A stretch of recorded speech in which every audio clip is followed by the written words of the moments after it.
Welcome to the Dark Zone, an adventure racing podcast. Well, for me, the action is the juice. I'm in. Say the word, Chef.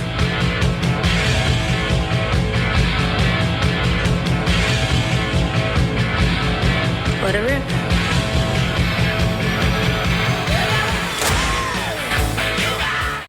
For over 40 years, the American Himalayan Foundation has been on the ground, partnering with visionary leaders across the region.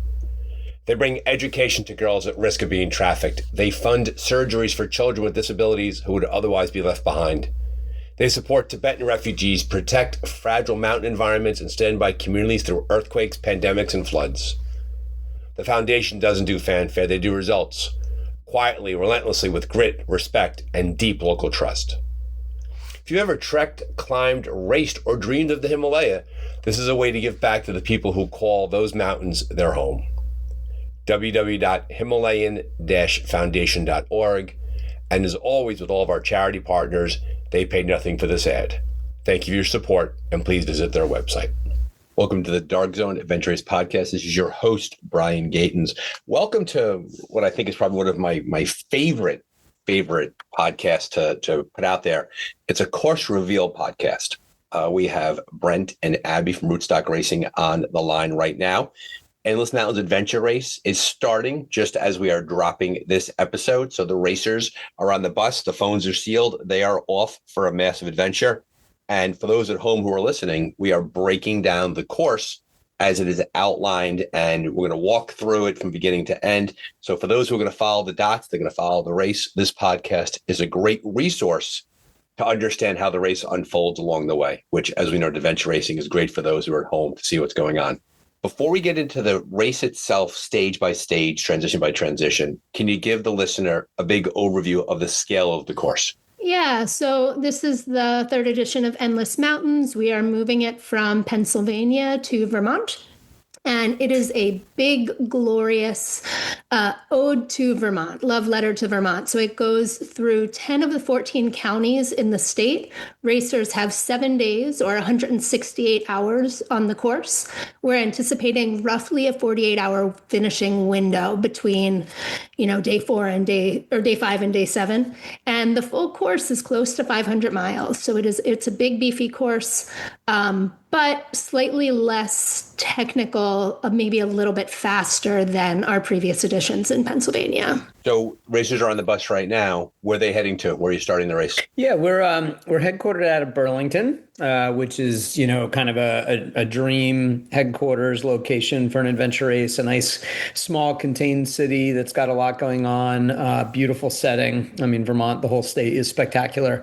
So we are based out of St. Michael's College, and we have loaded onto the buses, and they are on their way down to the Middlebury Snow Bowl, which is, as it sounds, part of Middlebury College, but is this somewhat remote and small old little ski area up in the mountains to the east of Middlebury. I think what did we learn? It's got the oldest ski lodge in the country, I believe, or oldest continuously run ski lodge, maybe something like that. It's a neat little spot. For those who are listening, whoever raced the Green Mountain Stage bicycle race, Middlebury Gap was always the Queen stage. You would ascend and descend that at hair-raising speeds. And so that's a steep, treacherous, really, really exciting place to start the race. So the race is right there in Middlebury. It's at the Snow Bowl. What are they starting on? Bike, foot, packraft? Where are they going? Yeah, so this year's race starts a little differently than I think what is typical for an expedition race. Instead of giving racers the maps before the course starts, they are getting to the Snow Bowl and they have a short prologue on the ski mountain there. It's like 4 checkpoints, I think, all over the ski mountain. We initially thought this might be a relay, but we scouted it and were so taken with the area that we decided everyone had to see it. So they are going out as a full unit, as a team, and then they come back from the prologue. They hand in their prologue passport and they get their map. maps. So they are getting their race maps on the course. They can decide when to sit and do their map work. So if they do it on site, there is an indoor facility available to them. But, we think that there may be some teams that just go out and decide to do it leg by leg. And the first leg is a big one. It is, as is typical for Endless Mountains, we have a large trek in the course. This, we anticipate taking, maybe as much as 24 hours for the winning teams, probably a little quicker for the winning teams, but it's a big trek, and it is from Middlebury down to the Chittenden Reservoir. So this year that trek starts off the race, and through the Green Mountain National Forest, they get to Chittenden, and then because of access for the TA, they're going to transition from foot to bike there. We actually are ending that stage with a small pack raft. So they'll pick up their rafts, and then there's a small raft section on the reservoir, and they can either do the mandatory route, which is basically just crossing it, or they can spend a little bit more time getting some optional points. Hopping back to the prologue real quickly, for those who are dot watching at home, when they go out as a unit, will they still have their trackers on them for the prologue, or the packs down prologue and they get their packs back after the prologue? Yeah, they should have their trackers on. Okay. So yeah, it's almost like a small, it's only about 3 miles, but it's kind of a small mini stage that feeds into a much bigger trekking stage. So right away, big burly start, 24 hours for the winning teams on that trek, right? So they're heading out there, they're down in the reservoir, short pack raft, and onto their bikes. Yeah, and I do think there's a good chance it'll be faster. I want to say we have 18 hours published as a fast time. So I think it's possible we see a couple of the top teams go a fair bit faster than 24 hours. Though when you add in the prologue and the mapping, right, it could definitely be 24 hours before they hit the first transition area. After Plus the reservoir as well. Yeah, I have to go back and look at our schematic on that, but yep. Well, the good news is that by the time this podcast is a day old, we'll know exactly how long it took them. Right. But that's good news. Yeah. Right? Because we're recording in the future right now, right? That's where we got to remember that this is the day of the race. Yeah. So for that first trek, do you have them? What's the mileage on that? Do you have that handy, or are you just really working off of time? Yeah, I think it's 38 miles, I think, is what we have published. 38 miles plus I have it right here, Brian. 33 miles. It's 38 miles when you combine the trekking and the pack rafting, so it's about 4.5 miles of rafting, about 33.5 of trekking. And we kind of have a tentative estimate of, I think, 19 to 20 combined hours as a fast time for both of those stages. Again, not including the prologue. So got it. Okay. So in the prologue is 3 miles. We know how long that takes. So a day later, right? The race is going to start. They're going to trek through the night. They're going to come to the next morning. They'll be wrapping into that pack raft. Pack raft isn't super long. They're then going onto their bikes. What's next? Exactly. Yeah. So, this is the first of 3 pretty big bikes. And I suspect, especially after 2023, a lot of folks recognize that we like to put together stages that are multi-sport. And so when they set out on this bike, it's an 85-mile bike stretch for the full course teams, and embedded within that 85 miles, there are 3 different mountain biking parks. Vermont is full of really amazing single track riding. People that know the mountain biking scene well probably have heard of the Kingdom Trails. We are not going through the Kingdom Trails. It's actually a very difficult place to permit, and it also just felt like we would need to add a full another day or so based off the rest of our goals for the race to get people that far east or northeast, I should say.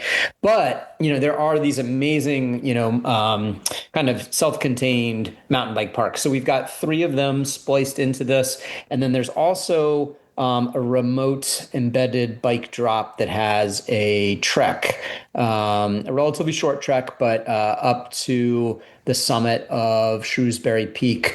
We definitely want to make sure that they are getting some Vermont summits in their week's experience. And as some folks may have already figured out, certainly the racers have gotten the gist of this probably, Vermont's permitting is such where we can't take them to the most iconic high ground in the state. They don't want people up anywhere around around the Long Trail. So that rules out all of the highest peaks really of the state. And we're also not allowed to pass through wilderness areas. So, Shrewsbury Peak was appealing. It's pretty remote. Not many people go there, but they'll hit that and then continue on to the mountain biking stage. That is optional. That trek is entirely optional. So this is a stage where the savvy mid-pack to backpack teams should probably be skipping that stage. And as much as that kind of hurt me personally to make that decision, I really like the area down around Shrewsbury. The reality is there's some great trekking elsewhere. They'll get some amazing views. They've already gotten a couple between the prologue and stage one. But this really will allow teams to move forward in the course and have a more realistic shot of getting to the finish line. To that point, I think this is probably the most strategic section on the course for teams that are not aiming to go full course. It is a more linear course than we often design. There's plenty of optional checkpoints, but the mandatory distance and the full course distance are a little tighter. So this is one of the few stages where teams can chop off a pretty big chunk of distance and a sizable chunk of time to kind of accordion the course back together.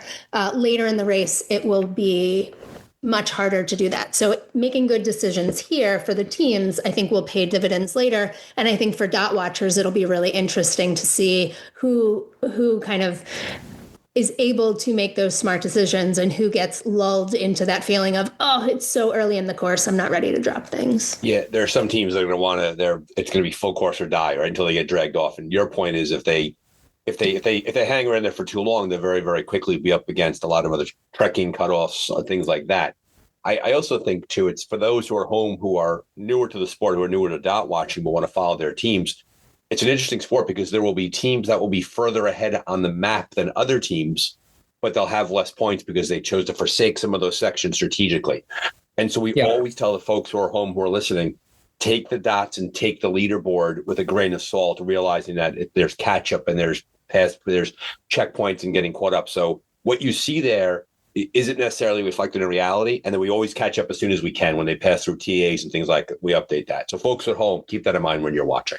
Yeah, and we are fortunate that we will have enabled tracking's Mark Harris on course for most of the race. So we will be able to catch up relatively quickly, but there may be that gap as teams are on the course before they get into TAs. Gotcha. So to your point, it'll be an interesting dynamic to see if whether or not teams sniff the breadth of the course and make a decision about that off bike track, or if they just keep rolling down the course. Hey, listen, we got to go here, and it's tough. Like I've been on teams, and you don't want to let it go too soon, right? You have this in the back of your head, but this is 500 miles, 7 days. I mean, this is a big course. So for those at home, early thing to watch is that bike leg and see what decisions teams make. And obviously teams that want to go full course. I saw today you said Bones is coming out, like a full course aspirational team. They'll be going up that mountain no matter what. There's no way that they're not going to do that in the beginning of the race. For sure. So now the bike ends up and time is kind of a tough thing to do out loud here. But now we're talking like we're well into the second day, right? The first day is really the trek. We're well into the second day, probably tapping on that third day. Yeah. For those who are watching at home, will they see their teams pass through villages, towns, gas stations? Will they be stopping? Like, what is it like in terms of like refueling during the course of the race? Yeah, I mean, compared to our first two endless mountains, this one's going to feel really luxurious to the racers. In Pennsylvania, our courses were very remote. You could go for 2 or 3 days straight without even seeing somebody. This will be really different, especially when you're on bikes. The trekking is pretty remote, but when you're on your bike, which is basically every other stage, the way things shook out, you are going to be consistently passing through villages and towns. So there'll be a lot of infrastructure along the way. Vermont is it's a beautiful state with incredible kind of riding culture. It doesn't have the same big expanses of space that some other places do in terms of getting really remote biking. So this will be more like classic gravel grinding through the state, kind of connecting up these more remote sections. I'll put a plug in there there's a route called Vermont XL, which is Ted King put together, which is from north to south. 2.5 years ago, myself and two friends, Jimmy and Simon, had a chance to do it from south to north with some hurricane modifications. And to your point, there's these beautiful gravel road. The mountain bike is amazing. So it's great that they have a chance to go and they have a chance to see that. So now you're going from the bike and you're transitioning into what's following the 85-mile bike. Yeah, racers at that point, I just did the math. They will be 30, the top teams we estimate will be about 36 hours into the race when they get to the next TA, which takes them to the put-in at the White River. So they have a roughly 25-mile paddle that is a classic recreational whitewater paddle in Vermont. It's where actually Brent learned to whitewater paddle. It's, summer camps are out on the water there. It's splashy, it's fun, it's low consequence. Right now, we are planning not to dark zone it, though, getting in right at the sunset of day 2, I think a lot of teams will end up self-dark zoning for at least a period of it. We are going to test the river the day before just to see how the water is running, and we will make an assessment at that point if we do need to change the dark zone calculations. Vermont has had a lot of rain recently, so the water's running a fair bit higher than when we tested it last summer. But it should be a really fun, splashy overnight to third day of paddling. Yeah, I appreciate it. Thank you for working the name of the podcast in 3 separate times there, Abby. I appreciate that. That was our goal. Yep. Yeah, thank you. We can shut it down now. I apologize if I missed this. The length of that paddle. 25 miles. And 25 that miles. is full course and mandatory course. They're doing it. You get on them and they're going 25 miles. Okay. Correct. Okay. And those are, and to say but they're not carrying their pack rafts the entire bike, right? The pack rafts they're using the pack rafts and then they'll catch up with them later on. Oh, yeah. No, we'll transport them to the start of that stage. Okay. Yeah, that's just you hear pack raft twice, you wonder if they're going to carry it in between. So 25 miles on the splashy, fun White River, maybe dark zone, maybe not. So for those who at home, you may see the teams may elect to stay behind. They may get there at 2:00 in the morning and say, something, we're going to take a 3-hour rest. It's getting towards, it's a really great time of the year in terms of daylight, right? The sun's probably up by like 5 a.m. I'm going to guess you begin 5:30. You're definitely seeing sunlight that around that time. They may get on the water then. So folks at home, if the team is kind of stopped there and it's dark, don't worry about it. They're going to get most likely the beginning on the water at first light or a little bit before that. Yeah. So that's the 25 miles on the White River. Where do they come to next? Yeah, so then they hit our second big bike leg, and much like the first one, it's a little bit of, well, this one really is a little bit of everything. They're going to get some additional great mountain biking. There's some really wonderful Class 4 stretches. For those not familiar with that, up in New England, Class 4 roads are these old, basically abandoned roadways. These were the public roads that are still technically open, but most of them are not passable any longer by vehicle. They can be quite fun and adventurous for adventure racers. Some of them are really easy to ride. Others are really genuinely more of an adventure. But they're these great snapshots of history gone by. So they're going to hit a few stretches of those, some old kind of abandoned cemeteries along some of those up in the woods, a really spectacular old mining site as well. And then a couple of fun local cultural sites. So there's the Vermontosaurus, which I would just say look it up. It's big, it's a little intimidating, but it's there for everybody to see. And then little known fact, unless you are a major film aficionado, but Beetlejuice is filmed in Vermont, and we will be passing through the town of East Corinth. A lot of the kind of like the big sites don't exist, right? The house on top of the hill is there, but the house is not. The covered bridge, they actually built a covered bridge over the top of an old bridge, but they took it down. It's actually sitting at the bottom of a ski slope about 5 or 10 miles away in the wrong direction of the race. So our guys won't see the bridge, but they will visit Miss Shannon's School of Girls, which was, I think 4 girls, right? Not up girls. Four girls, what did I say? You said up girls. Up girls? Did I say up girls? Miss Shannon's School, 4 girls. Right. Which was featured in the first film mostly. I think mostly as a backdrop to Winona Ryder on her bicycle. So, And then of course, like the in the middle of the stage, kind of the showcase piece is it's another embedded section. folks will be stopping at my summer camp, Camp Lanakila, which is part of the Aloha Foundation on Lake Maury. And they're going to do a little bit of just fun exploration. We're going to do like a small memorial on the campus of Camp Lanakila. This is right before they open to students or to campers. And then they're going to do a proper foot stage in the local town forest before taking on an optional stand-up paddleboard journey back across the lake to where they started. So, and this is all through that bike stage. So the bike stage, they're going to see the, by the way, we saw the Beetlejuice. We stumbled during our trip. We actually just stumbled across it. Okay, riding down the road, looked to my right, and wait a minute, that's Beetlejuice. And they have a nice little. Is there a checkpoint at the school? Yes. Yeah. Love it. Yeah, a checkpoint there at the school, and then they'll continue on. But yeah, this is all stage D, and I alluded to it, but it's actually worth highlighting the mountain biking park that they'll hit toward the end of it. It's called the Millstone Trails. It's just a really sensational location. It's it's still partially operating. Part of it is still operating, but it's one of the oldest marble quarry sites in the region.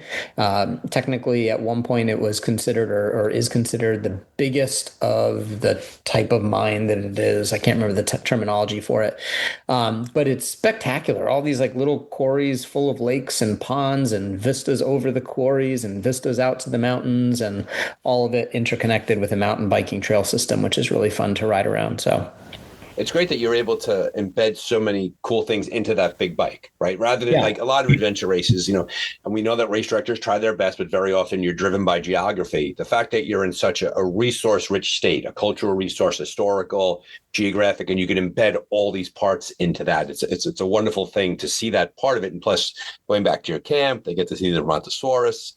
They have the sup built. They have the sup put in. Now, when they do the sup, is that the end of the bike leg, or do they get back on the bikes and keep going? No, that's right in the middle. So they drop their bikes at the camp. They trek out to the far end of Lake Maury, kind of an ambling trek, and then they either paddle back or they can run a road back if they choose not to paddle, and then they continue north. Got it. Okay. Yeah, and there's cool. I mean, like that little trek. It's short, but I think there's 3 vistas. 2 of them out over the lake. One is way up high. I think it looks out in the direction of. I think you can see the White Mountains from there. There's a little gorge with a waterfall at the end. I mean, it really has a little bit of everything. It's a pretty special little area. And there's a fun little memorial in the camp as well, which we scouted actually with our kids. So it's just that is meant to be a fun summer camp section. For those new to the sport, what's a memory of? Yeah, so it's technically when you go out and you look at a map at a starting point, and you have to then leave the starting point without a map and navigate to a checkpoint by memory. We still need to figure out a couple of little details about that to figure out exactly whether it will be a truly true memorio or more of a situation where they'll have their own kind of master map. But You'll figure it out when you get there. Yeah, because it's a nice sleep deprivation cognitive test. How many days into the race will they be at this point? Yeah.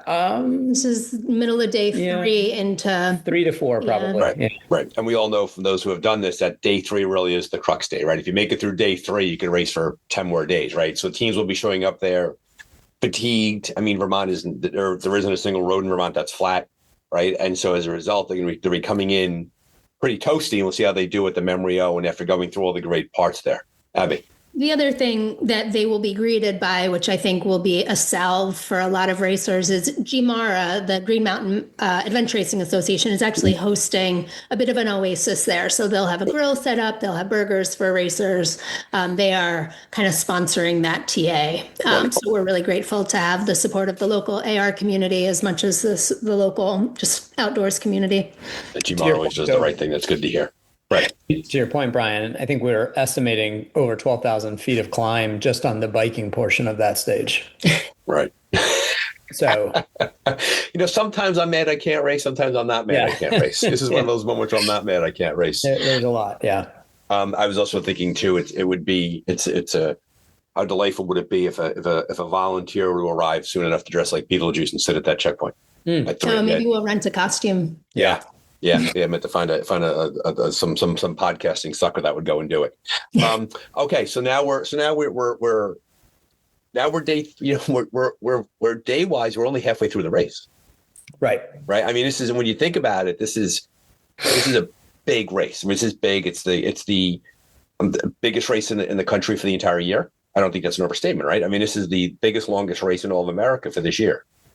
In the U.S., yeah. In the U.S., right? There's bigger races in the world, right? For the U.S., yeah. This is a big race, and obviously, Worlds is in Canada, and they're going 9-10 days. But still, this is big as big gets, right? And so, after doing 12,000 feet of climbing on that single bike stage and going through the Beetlejuice and the Memrio and being fed by Jamara, they're still riding. They're going back out the door. Yeah. Yeah, and then they get to a remote transition and the start of the second big trek on the course. And when I've been thinking and we've been talking about this trek, we decided to name the section "The Only Way Out is Through." And I think that's, it is a point to point, south to north trek, but also you're kind of in that, like, as I like to refer to it, the long day 2. Maybe it's the long day 3 in a 7-day race, but you are in it, right? And you're reaching that part of the course, and you're reaching that part of the experience where it starts to feel, no pun intended, endless.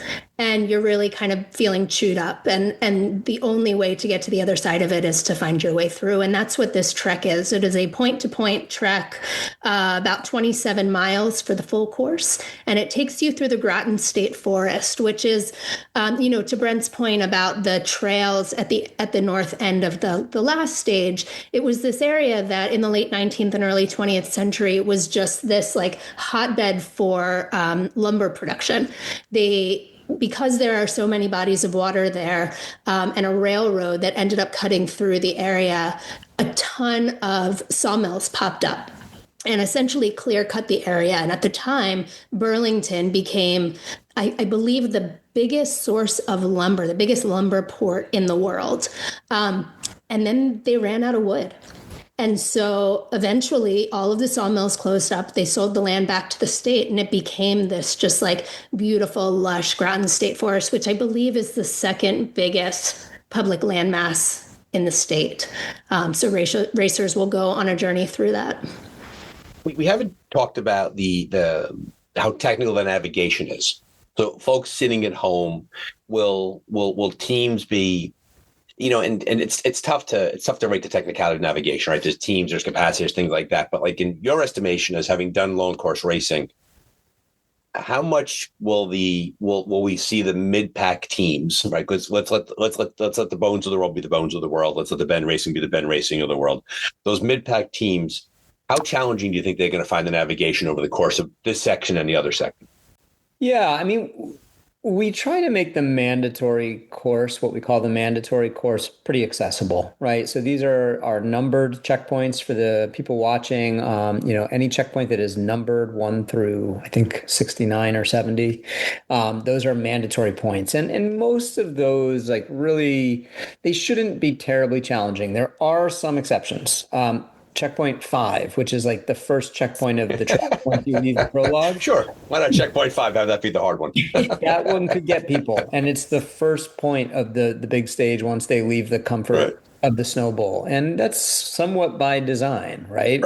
It's not terribly difficult, but when you get yourself deep off trail in Vermont, the woods can get pretty thick, and it can be pretty easy to kind of lose track of where you are. So there are absolutely a handful of points like that. But really, it's mostly some of the optional points on the trekking stages that are more challenging.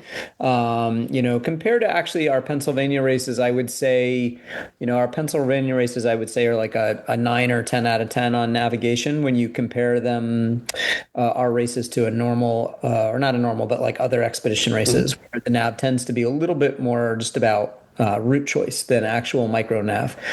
This one might be more like a 7. I think that it's partly the nature of the biking, right? That the biking is a little more straightforward than some of the spots we've had people in Pennsylvania. But we say that, and then I won't be surprised if some people really struggle with some things, for sure. The trekking stages are where to keep your eye out in terms of that could be some fun dot watching in general on some of those treks. Got it. My first thought with the biking was, and having said covered a large swath of the state by bicycle, is that there's a lot of roads, there's a lot of trails that are cut in that don't exist on maps, right? True. And so navigators are going to be really, really thoughtful. Like the road that's coming up on the right may not be the road you're looking for, right? So you have to really dial in their distances, their kilometers, how far they're traveling. That's true. How many maps are they getting for the entire race? What's the map number?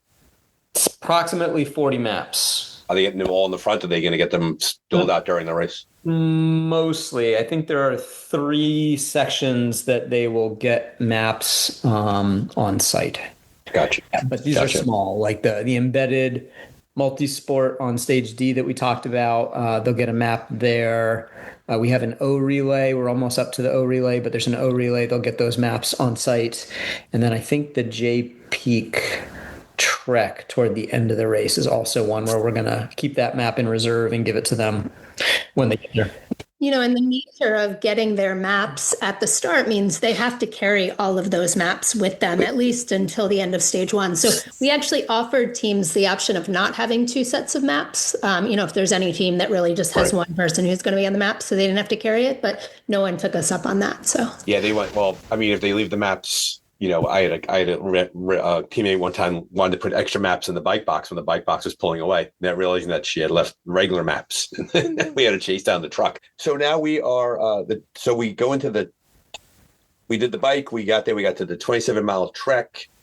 What's next? Yeah, I just want to also just plug the Groton trek, stage E, is really quite beautiful. And one of the things that really has impressed me about Vermont and all the field work we've done is just how diverse it feels. On first glance, it might feel like it's going to be the same for 7 days, but the course really has some nice different, flavors to it. So they're going to get an old historic fire tower on a summit right off the bat that offers 360-degree panoramic views. There's some beautiful glacial valleys. Like this area of Vermont it was heavily glaciated, and there's some, a series of these 3 kind of exposed, almost half dome granite mountaintops that stand over the main lake that's in the middle of the park there. And then there's these other smaller glacial lakes off the sides. And, it feels very different than the Green Mountain National Forest, where they'll be doing the first big trek, for example, or the Fairleigh area or J Peak at the end. So yeah, I'm really excited for the intersection of the racers with all of the human interactions with the community, with the environment. And I think it's just, and that was one thing we saw at Endless Mountains bit, right? In Pennsylvania Endless Mountains, that they would, from time to time, you'd intersect with how construction and how industry came into the wild and then it left, and you're getting the same feeling here. Yeah. So once again, I mean, day 3, day 4, Groton, beautiful stage E, peaks, fire towers, and then they go to where? Yeah, then they're back on their bikes for their final significant bike, right? And in a way, this next stretch after this, it is largely metaphorically downhill. So, we are thinking for the dotwatchers, like, you want to be through Groton by the end of day 5. So that would put you at Thursday morning. You really want to be out of there by Thursday morning. I think if you're out of there by Thursday morning, you have a really good chance of getting yourself to the finish line officially and, completing the course as designed. Maybe not getting every point, but I think you're giving yourself a pretty good chance. And if you're not, like, it's not saying that it's not possible, but that feels like our breaking point. And this goes back to the beginning when you talked about being smart in the start. That's right. Correct. Right. Because all of the decisions 3-4 days earlier compounds on day 5. Absolutely. Yeah. And we talked about this for hours about whether to have a firm time cutoff anywhere on the course. And we ultimately decided, like, our racers have a track record of being very smart and making really good decisions. And we are trusting this field to uphold that reputation. And so we have 2 recommended cutoffs, but we have no hard cutoffs on the course. So it's their race to figure out along the way. Great stuff. Exactly. Okay. Yeah. You want to talk about the bike? Yeah, I mean, this bike is, again, a little bit different in flavor, just in that it's a bit more of a point-to-point bike ride. There are a couple of routing, I guess points or sections. There's one more small mountain bike system that they'll ride through the Hardwick trails. And then they are going to end up at the Craftsbury Outdoor Center, which is this really iconic Olympic training cross-country training facility up in northern Vermont. And they'll be doing an O relay in honor of the iconic Untamed New England, an expedition race that really dominated the Northeast and for a while really was, maybe the pinnacle event in North America for a little stretch there. But Grant always used to do an O relay, which most years was just a foot relay. I think one year, maybe two, he did a mountain bike relay instead. We are doing a bit of a hybrid where there will be 4 stages. Each teammate needs to go out by themselves. And 2 of the stages you complete on a bike and 2 you complete on foot. So a little bit more of a wrinkle to it with that decision. So just to clarify that it's 4 people to a team, 4 stages. It's not like one person can do 2. Everybody's got to go out and do 1. For a 2 or 3 person team, everyone has to do at least 1, but they do have to complete all 4, so they can decide who does what. And also, in homage to Grant and Untamed New England, we are having a pancake paradise at that stage. So racers will be treated to a buffet of carbohydrates when they get there. We have an embarrassment of riches when it comes to volunteers, and we have the good problem of having to find things for our volunteers to do on some level. So we were like, all right, you can flip pancakes here. That's a comment to the community that you've built around this race and around the Rootstock Racing scene. First off, those who do not know Grant Killian are encouraged to go back to Dark Zone number 100. The 100th episode was the white whale episode where I got a hold of Grant to talk about it. It's a great listen. I'll also point out that in the Pancake Paradise in 2018, I was introduced to Sarah Goldman. I had a chance to see her at their Pancake Paradise, and amazing racer, great to see what she was doing. And I remember being imprinted with how great she was, seeing her interact with her team. That was my first expedition race, not hers, and it was great to see that. So I hope the Pancake Paradise is the same thing for other racers. It's a chance to come together, but not for too long, right? Yeah. All of a sudden, if don't go near the fire, right? It turns into pillow rock. So they do the Pancake Paradise, they do the O relay, then they're back on their bikes? Back on their bikes, and then they're up to Jay Peak, which is another iconic. And Jay Peak is Jay Peak, by the way. Like Jay Peak is like the real deal. We glossed over on stage B, one of the 3 embedded mountain bike sites is the birthplace of, is it Spartan Racing? It's the Death Race. The Death Race. Yeah. Which is happening just a few days after racers pass through. Right. Yeah. In that race, you have to pick like a penny with your teeth out of a muddy creek. I mean, that race is whole under different. Barbed wire. Don't tell anyone, but that's checkpoint 27. Kidding. It's actually 4. But yeah, so they're gonna go to Jay Peak and do a trekking loop that'll get them up to the summit of Jay, and we'll just cross our fingers that the weather is wonderful. That mountain can feel much bigger. Yes. And much harsher than it actually is when the weather turns bad up there. So, and if it's clear, like you are looking literally straight into Canada, and it is just a sensational view. And of course, it's the old host site for the old J Challenge, which was an iconic multi-sport event for a long time in northern Vermont. It hasn't run in, I think, a decade or so, but. And then they finally are heading toward kind of the end of the mountains. They dump out. They begin to turn south at this point, right? Jay Peak is the west. They go west. Yeah. I'm sorry. They go west, and then they go west, and they launch onto the Missisquoi River for the first half of a 2-part paddling stage. This is at the end of the race. Yeah, Endish of the race. They're paddling. Right, they're not done, but yeah, it's a big. When you combine the 2 sections, it's a big 50-mile paddle. The first half is mostly on a river, and then the last half is mostly on Lake Champlain, which feels like a fitting penultimate stage for the race. Through the Hero Islands, so relatively protected. Yeah, the northern Hero Islands. So yeah, a fair bit of shelter. They do have one big open water crossing, about a 1.5 mile crossing. But the rest of it should be, hopefully, knock on wood, pretty sheltered. So even if the weather is a little bit inclement, it'll be all right. Gotcha. And I'm assuming that final paddle, you said it's 2 parts. Yeah. So what breaks up the 2 parts? It's about 50 miles total, half and half packed. So they get through the Missisquoi and then they pick up their canoes or tandem kayaks, depending on the composition of the team, and then 25 additional miles on the lake. Okay. And then that brings them all the way down, and then they finish back in Burlington.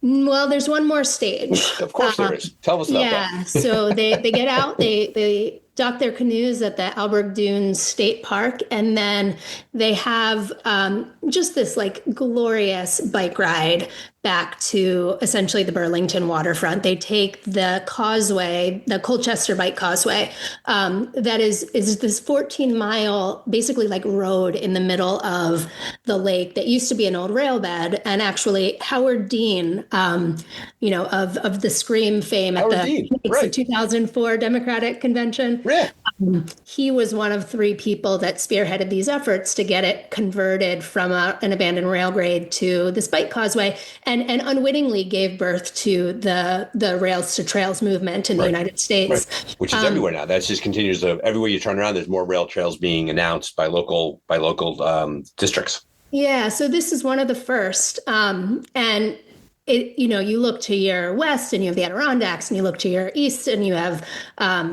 the Green Mountains, but you're just surrounded by water. And I think other than, so I field a lot of texts and emails from racers saying, oh, I wonder if this is going to be on the course. And, I just smile and nod. The thing that I've gotten the most questions about is the world's tallest filing cabinet, which is in Burlington, which is not a checkpoint. Spoiler alert. The second thing is the causeway. It's just, people do research on the area, and it's just this iconic, we keep using that word, but really like this course is a highlights reel, and this is one of those highlights.